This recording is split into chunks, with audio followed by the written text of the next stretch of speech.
Hi friends, నమస్తే అండి. సేమియా ఉప్మా నా స్టైల్ ఎలా తయారు చేస్తానో చూడండి. చాలా అంటే చాలా రుచిగా ఉంటుంది. ఇలా తయారు చేసుకోండి.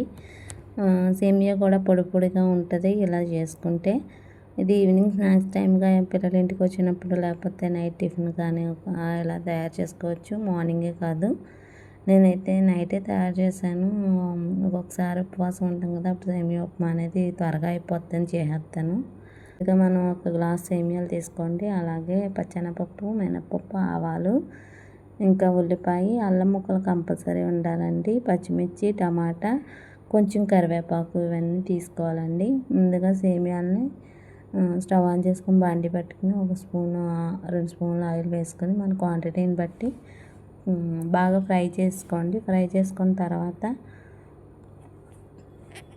మొత్తం ఫ్రై అయిపోయినాక తీసేసుకొని పక్కకు పెట్టేసుకోండి. అలాగే ఇప్పుడు మళ్ళీ కొంచెం ఆయిల్ వేసుకొని పచ్చెనపప్పు, మినపప్పు ఉంటే జీడిపప్పు కూడా వేసుకోవచ్చండి. ఇంకా ఉల్లిపాయ, పచ్చిమిర్చి, మళ్ళీ అల్లం ముక్కలండి, టమాటా కూడా వేసుకోండి. టమాటా కూడా వేసుకుని అన్నీ ఒక్కసారే వేసేసేయండి. ఎప్పుడు ఉప్మాలో ఒకసారి వేసేసుకొని ఫ్రై చేస్తేనే చాలా బాగుంటుంది. ఎందుకంటే మళ్ళీ పప్పులు అనేవి విడిగా మాడిపోతూ ఉంటాయి. అందుకని చెప్పి నేను ఒకసారి వేసి ఫ్రై చేస్తాను.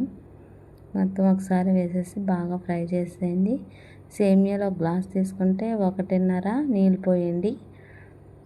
ముందు 1.5 నీళ్ళు పోసి బాగా అవి ఎసర్లా మరిగిన తర్వాతనే, చూస్తారు కదండి నేను ఎలా వేస్తున్నానో అలాగా మీరు వాటర్ వేసేసేయండి. వేసేసి మధ్యలో చూస్తూ ఉండండి అయిపోయిందేమో. లాస్ట్లో దగ్గరికి వచ్చేసినాక నీరంతా ఇంకిపోయాక ఆపేసేయండి.